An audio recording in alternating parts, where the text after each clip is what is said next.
اس حصے کے آخر پر مقالے کے ہیرو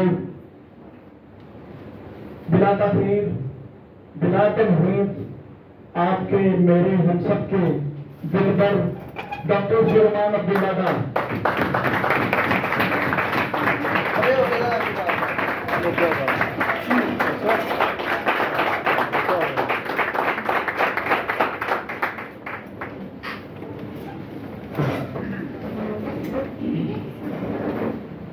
بسم اللہ الرحمن الرحیم. حاضرین گرامی قدر، میں اس چیز کا اقرار کرنے میں کوئی آر محسوس نہیں کرتا کہ جب مقالے کی داغ بل پڑی تو اس کے بعد محترمہ نبیلہ صاحبہ نے جو سوچا سمجھا میرے پاس وہ آتی رہی. میں مسکراتے ہوئے کہتا کہ آپ تشریف رکھیں میرے چیمبر میں، لمحہ روزگار کے ساتھ ساتھ بات چیت بھی ہوتی رہے گی. میرے لیے یقین جانیے کہ بہت سی باتیں ایک انکشاف کا درجہ رکھتی ہیں. جو مقالہ جب منظور ہوا تو میں نے پڑھی، خاص طور پہ اس کے پہلے چیپٹر میں میرا خاندانی پس منظر اور میرے رویوں کے بارے میں، میرے مزاج کے بارے میں ایک بڑی ہی خوبصورت چابک دستی کے ساتھ نبیلہ بیٹی نے بہت سی ایسی باتیں رقم کی کہ جن کو پڑھ کے میں خود بہت حیران ہوا. حاضرین گرامی قدر، آپ کے سامنے ہمارا پچھلا کم از کم 24 سال کا سفر ہے. اب یہ سفر جو ہے یہ اکیلے تو ممکن نہیں تھا. اس میں آپ سب کی معاونت قدم قدم پہ میرے ساتھ رہی ہے. یہ حقیقت ہے کہ سفر بہت مشکل ہوتا ہے. میں نے کوشش کی کہ میں سچے مسافروں کی طرح سفر کروں کہ سچے مسافروں کو منزلوں کی خبر ہوتی. میں نے پھر کہیں اس سے آگے لکھا، اگر سچے مسافروں کو منزلوں کی خبر ہوتی ہے تو منزلوں کو بھی سچے مسافروں کا پتہ ہوتا ہے. بس اس سفر میں بہت سے نشیب و فراز آئے. فراز تھوڑے، نشیب زیادہ تھے. بعض اوقات ایسا ہوا کہ تان و تشنی کی نوبت آئی. دوستو، سچل محبتوں لیے جد چتان نے اتنوں کے میڑے دل رسوائی سے اللہ پاک بچائے، لیکن یہ محبت کا خاصہ ہے. تو مجھے ان ساری باتوں کا سامنا رہا. علی پور آنے سے پہلے بھی رہا، علی پور آنے کے بعد الحمدللہ میرے گھر والوں نے، میرے بیٹراف نے، میری اہلیہ نے، میرے دونوں بیٹوں نے حوصلہ افزائی کی. ابھی جب میرے گھر والوں کو پتہ چلا تو میں یہ سوچتا تھا کہ میں انہیں یہ بات نہ بتاؤں کہ مجھ پہ ایم فل کا مقالہ جو ہے وہ علامہ اقبال اوپن یونیورسٹی کی طرف سے منظور ہو گیا ہے، اور ڈیفینس بھی محترمہ نبیلہ صاحبہ کا بہت اچھا ہو گیا، بایوہ بہت اچھا ہو گیا. اور جیسے انشین شیرازی صاحب نے کہا کہ ظاہر ہے وہاں جو شعبہ اردو ہے اس کے جو ماشاءاللہ سربراہ ہیں جو بھی، تو ظاہر ہے کہ ڈاکٹر عبدالعزیز صاحب بہت بڑی علمی اور ادبی شخصیت ہے، اور ہم ان کے سامنے طفل مکتب بھی نہیں. طفل مکتب بھی ہوتے تو بڑے اعزاز کی بات ہے. وہاں نشاط صاحب ہیں، اسی طرح جانتے ہیں ثاقب بھائی، کاشف بھائی کی 8-10 اور PhD ڈاکٹر تھے، اور میرے جیسا بے علم شخص جس نے FSC کے بعد اردو نہیں پڑھی اس کو ریکگنائز کرنا یا اس کی 8-10 جو جہاد ہیں لکھنے کی ان کے اوپر تنقید اور پھر اس کا سارا ریسرچ کرنی، یہ بہت بڑا مرحلہ تھا۔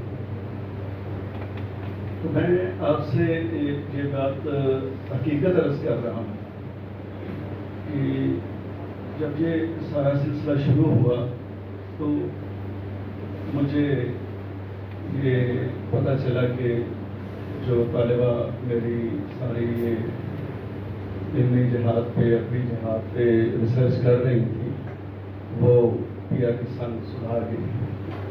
تو میں نے ثاقب سے کہا کہ ثاقب بھائی اب ظاہر کریں جو اللہ منظور سے اللہ کا حکم۔ میرا یہ خیال سے کہ ظاہر سسرال والے تو اجازت نہیں دیتے اس طرح کی ساری مشقتوں کا، محنتوں کا اور اس طرح کی تھیسس کا اور یہ سارا ریسرچ اور تنقید کا کام، لیکن میں داد دیتا ہوں اس طالبہ کی مشقت کو، محنت کو، اس کی لگن کو اور اس کی کمٹمنٹ۔ اس نے بڑی ہی عرق ریزی کے ساتھ یہ سارا سفر قبول کیا، جو یقیناً اس کے لیے ناممکن تو نہیں، مشکل بہت ضرور تھا۔ اس کو بہت سی ایسی چیزوں کا سامنا تھا، وہ قلیل تھی اور ڈاکٹروں نے اس کو مشورہ دیا تھا، بلکہ سختی سے کہا تھا کہ آپ نے بیڈ سے نہیں اٹھنا۔ تو اس کا بہت سا جو مشقت کا وہ سلسلہ تھا، یا لکھنا لکھانا یا تھیسس کا ریسرچ کا کام، وہ صاحب فراش ہو کے انہوں نے فرش پر ہی کیا۔ تو بڑی ان کی لگن ہے۔ ہم جیسے لوگ جن کو ان کے گلے میں کوئی نہیں جانتا، ان کے اوپر انہوں نے اتنا کام کر دیا۔ تو اللہ کا احسان ہے، الحمدللہ الحمدللہ ثم الحمدللہ آپ جیسے دوست ملے۔ تو جب تعلق تشریح کا سلسلہ چلا تو میں سوچتا تھا کہ سلیمان عبداللہ یار، ہر ایک تہمت میرے نام چلی آتی ہے، ہر ایک تہمت میرے نام چلی آتی ہے، جیسے بازار میں ہر گھر سے گلی آتی ہے۔ تو وہ جیسے ثاقب بھائی نے کہا کہ دلبر ہوئے، دل برداشتہ بھی ہوئے، تو ان دنوں یہ تھا کہ اللہ جزائے خیر دے، ہمارے دوست ہمارے بھائی انہوں نے یہ کافی سلسلہ آگے چلایا۔ میری مراد جناب شیخ الطاف صاحب سے ہے، ماشاء اللہ شیخ صاحب صاحب شاید صاحب کے بھائی تشریف رکھتے ہیں، ہم ان کے بھی بڑے ممنون ہیں۔ وہ ہمارے محسن ہیں کہ انہوں نے اس ادبی تنظیم کے اس کام کو آگے بڑھایا۔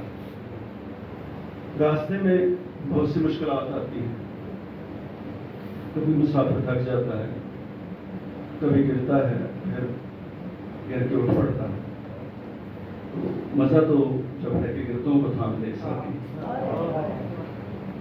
جیسے عین شین شیرازی بیٹے ہمارے، انہوں نے کہا اس میں 5-6 رہتے جو ہیں، ان کے علاوہ بھی بہت سے سلسلے تھے جو نبیلہ مجھے کہہ رہی تھی کہ اس پہ کام دانستہ یا نادانستہ نہیں ہو سکا، کیونکہ جناب ڈاکٹر عبدالعزیز صاحب نے جو اس کا عنوان تجویز کیا تھا، اس میں تو سبھی علمی ادبی خدمات تھیں۔ اب اس میں پنجابی کلام میرا جو ہے وہ تقریباً 2-3 کتابوں کا میٹر ہے، وہ اس میں شامل ہیں۔ اسی طرح 4 کتابیں میری جو ہیں وہ انگلش میں ہیں۔ ان میں میں نے ایک سوچا کہ ہمارے ہاں نیگیٹو چیز ہی کیوں بریکنگ نیوز ہے، ہماری سوسائٹی میں بہت سی پازیٹیو باتیں بھی ہوتی ہیں، وہ بریکنگ نیوز کی نہیں ہوتی۔ تو 100 سے زائد اپنی سوسائٹی کی میں نے کوشش کی لٹریری انگلش میں، وہ شارٹ سٹوریز تھی۔ دراصل میرا جب میں نے مزاح لکھنا شروع کیا اب سے کوئی 35 سال قبل، تو میں نے انگلش مزاح نگاروں کو پڑھا، پی جی وڈ کو اس کو پڑھا، مارک ٹوین کو پڑھا، اور اسی طرح بہت سے دوسرے زبانوں کے جو مزاح ان سے بہت کچھ میں نے گین کیا. مارک ٹوین کو دنیا کا سب سے بڑا انگریزی ادب میں مزاح سمجھا جاتا ہے. تو وہ کہتے ہیں مارک ٹوین کے لڑکپن میں ہم اتنے غریب ہوا کرتے تھے کہ ہمارے وہ جو ڈیرا تھا ان کا فارم تھا اس میں ہم راکھی کے لیے کتا نہیں رکھ سکتے تھے. تو رات کو میں اٹھ کے ہمیں باری باری بھونکنا پڑتا.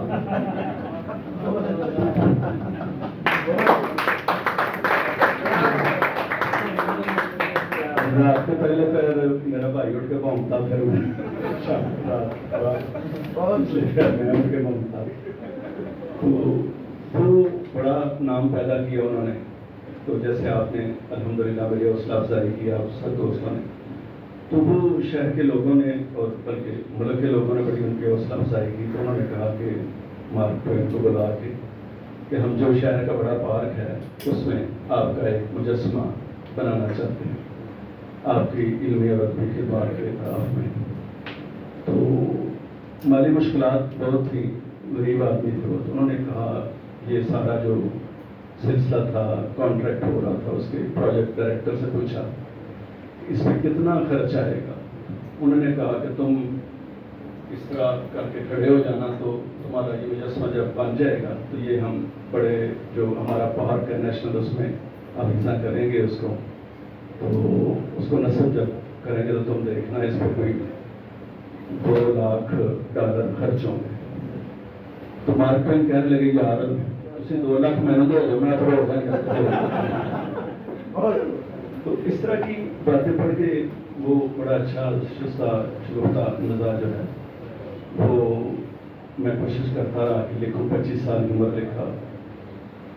تو اس میں ماشاءاللہ میری نیاز مندی شروع سے جب میں منسٹر کالج پڑھتا تھا تو جناب قاسمی صاحب سے ہوئی.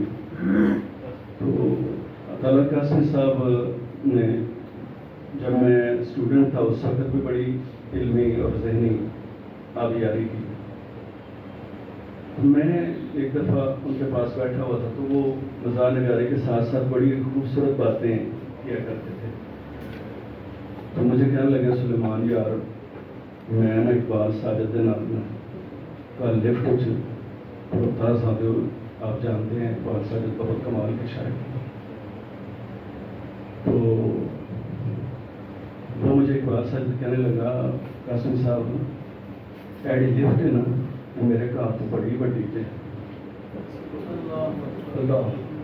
تو بڑی بڑی دقتیں تکلیفیں شاعروں کو ادیبوں کو آتی ہیں, مالی مشکلات ہوتی ہیں. تو جیسے اقبال ساجد نے کہا کہ لوگوں نے زر کے واسطے کیا کچھ نہیں کیا, لوگوں نے زر کے واسطے کیا کچھ نہیں کیا, ہم نے بھی شاعری کے سوا کچھ نہیں کیا. اور پچھلے برس بھی بوئی تھیں لفظوں کی کھیتیاں,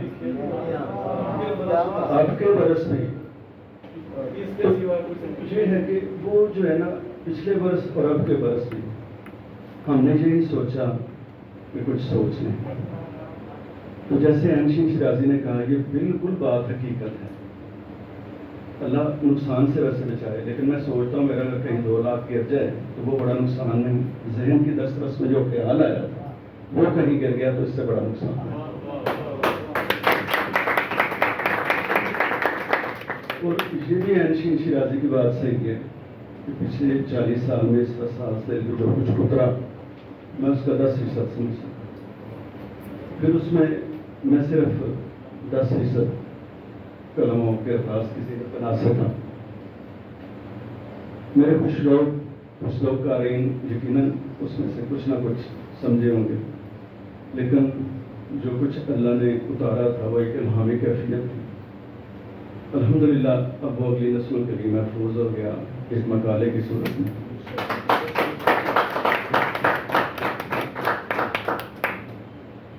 تو اس میں جیسا دوست جانتے ہیں اس کی کئی جہات ہیں, جیسے منظر نگاری ہے, اس میں تصویر کشی ہے سفر نامے میں، اسی طرح مزاح نگاری ہے، اسی طرح کالم نگاری ہے، اسی طرح تصوف پہ سارا سلسلہ پچھلے 15-20 سال میں وہ بہت سے اللہ والوں کے پاس بیٹھے.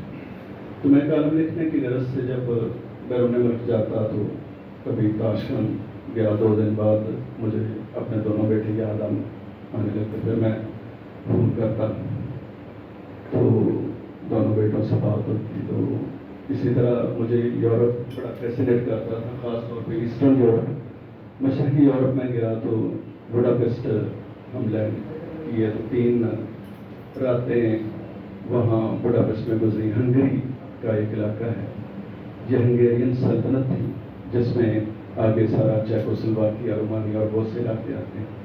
تو وہ بوڈاپیسٹ کے لوگ جو ہیں وہ اس بات پہ بڑا بجا طور پر فخر کرتے ہیں کہ ان کے ہاں زیر زمین ریلوے جو ہے وہ لندن سے پہلے ہی بن گئی تھی. تو میں نے وہ بھی دیکھی، پھر جنگ عظیم 2 کے بہت سے اثرات وہاں دیکھے. تو یہ ہے کہ وہاں پھر جب بھی گئے گھر کی یاد آئی. تو مسافر جو ہوتا ہے اس میں بہت کچھ ملتا ہے. بعض اوقات مسافر جو ہے بوریت محسوس کرتا ہے اور سوچتا ہے کہ میں اپنے وطن واپس چلا جاؤں. تو مجھ پر بھی وہ بہت سی کیفیات طاری ہوتی تھی. تو بعض اوقات ایسا ہوتا ہے کہ سوچتا تھا کہ پردیس میں جیسے مسافر کو مکان کھینچتا ہے، پردیس میں جیسے مسافر کو مکان کھینچتا ہے، ایسے کوئی شخص میرے جسم سے جان جی.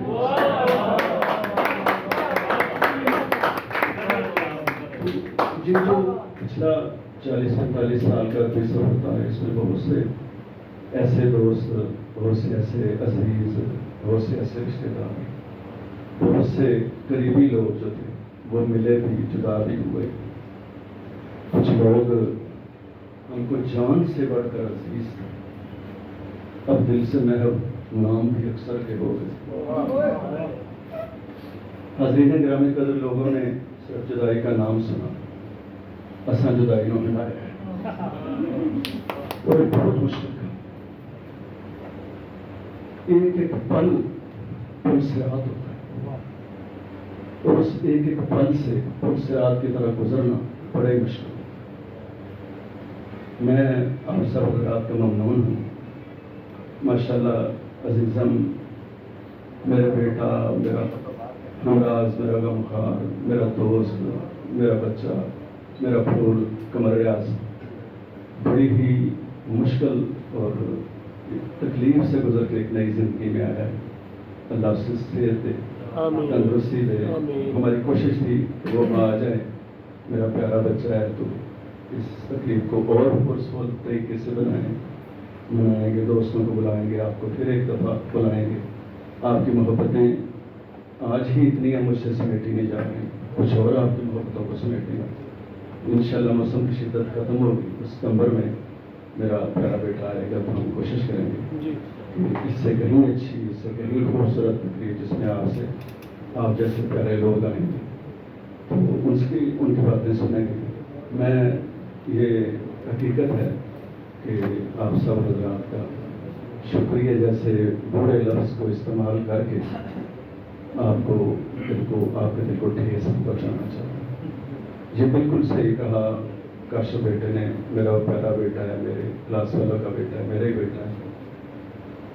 مبارکباد انہوں نے دی. تو میں آپ سے ایک بات عرض کر کے اجازت چاہوں گا کہ یقین کیجئے بہت سے الفاظ کثرت استعمال کی وجہ سے اپنی افادیت کو کھو دیتے ہیں، لیکن میں آپ کو یقین دلاتا ہوں اپنے دل کی طرح سے کہ اس دنیا میں جس کسی محبت سے کسی کو پہلی بار اس دنیا میں مبارکباد کری تھی، میں اسی محبت سے آپ کو مبارکباد.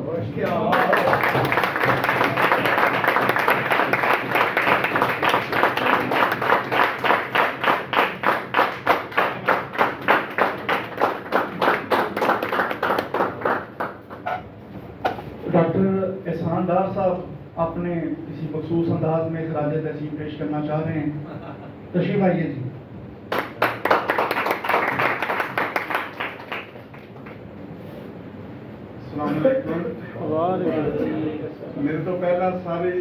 ਦੋਸਤਾਂ ਨੇ ਡਾਕਟਰ ਸਾਹਿਬ ਦੇ ਜਿਹੜੀ ਖਰਾਜੇ ਅਕੀਦਤ ਪੇਸ਼ ਕੀਤਾ ਹੈ ਉਹਦਾ ਅੰਦਾਜ਼ ਇੱਕ ਲੈਦਾ ਹੈ, ਲੇਕਿਨ ਮੈਂ ਬੜਾ ਹੀ ਮਸ਼ਹੂਰ ਹਾਂ, ਬਹੁਤ ਜ਼ਿਆਦਾ ਅਹਿਲੇ ਇਲਮ ਵਾਲੇ ਬੈਠੇ ਨੇ, ਕਿਸੇ ਮੇਰੇ ਬਿਆਨ ਕਰਨ ਦੀ ਗੁੰਜਾਇਸ਼ ਤੇ ਬਾਕੀ ਨਹੀਂ, ਲੇਕਿਨ ਮੇਰੇ ਅੰਦਰ ਵੀ ਜਿਹੜੀ 35-40 ਸਾਲ ਤੋਂ ਇਹਨਾਂ ਨੇ ਮੁਹੱਬਤ ਦੀ ਅੱਗ ਚੱਲ ਰਹੀ ਹੈ, ਅੱਜ ਮੈਂ ਵੀ ਉਹਦਾ ਇਜ਼ਹਾਰ ਕਰਨਾ ਚਾਹੁੰਦਾ। ਅਲਾਮਾ ਇਕਬਾਲ ਬੈਠੇ ਸਨ ਤੇ ਉਹਨਾਂ ਦੇ ਕੋਲ ਉਹਨਾਂ ਦਾ ਜਵੇਦ ਬੇਟਾ ਬੈਠਾ ਸੀ ਤੇ ਉਹਨਾਂ ਦਾ ਗੁਲਾਮ ਕਹਿੰਦਾ ਤੁਹਾਨੂੰ ਵਾਲੀਏ ਸਵਾਦ ਮਿਲਣ ਆਏ ਨੇ। ਫਿਰ ਉਹਨਾਂ ਨੇ ਇਗਨੋਰ ਕੀਤਾ, ਦੂਸਰੇ ਉਹਨੇ ਕਿਹਾ ਤੁਹਾਨੂੰ ਵਾਲੀਏ ਸਵਾਦ ਮਿਲਣ ਆਏ ਨੇ। ਉਹਨਾਂ ਕਿਹਾ ਵਾਲੀਏ ਸਵਾਦ ਨੂੰ ਮੈਂ ਕੀ ਕਰਾਂ, ਮੇਰਾ ਵਾਲੀਏ ਸਵਾਦ ਤੇ ਆ ਬੈਠਾ ਹੈ। ਗੱਲ ਇਹ ਕਿ ਅੱਜ ਮੀਮ ਨੂਰ ਰਾਸ਼ਦ ਬਿਲਕੁਲ ਠੀਕ ਹੈ, ਉਹਨਾਂ ਦੀ ਅੱਜ ਸਾਲਗਿਰਾ, ਲੇਕਿਨ ਸਾਡੇ ਮੌਜੂਦਾ ਜਿਹੜੇ ਖਾਨਦਾਨ ਦੇ ਸਾਡੇ ਜਿਹੜੇ ਸਭ ਤੋਂ ਵੱਡੇ ਸਾਡੇ ਫਿਰਸਤਾਰ ਨੇ, ਸਾਡੇ ਹੀਰੋ ਨੇ, ਉਹ ਸਾਡੇ ਵੱਡੇ ਭਾਈ ਡਾਕਟਰ ਸੁਲੇਮਾਨ ਅਬਦੁੱਲਾ ਡਾਰ, ਸੀਨ ਮੀਮ ਨੂਨ ਅਬਦੁੱਲਾ ਡਾਰ ਸਾਹਿਬ। ਮੈਂ ਇਹਨਾਂ ਨੂੰ ਸਲੂਟ ਪੇਸ਼ ਕਰਨਾ, ਸਾਰੇ ਮੇਰੇ ਨਾਲ ਮਿਲ ਕੇ ਤੇ ਮੇਰੀ ਹੌਸਲਾ ਅਫਜ਼ਾਈ ਕਰਨ।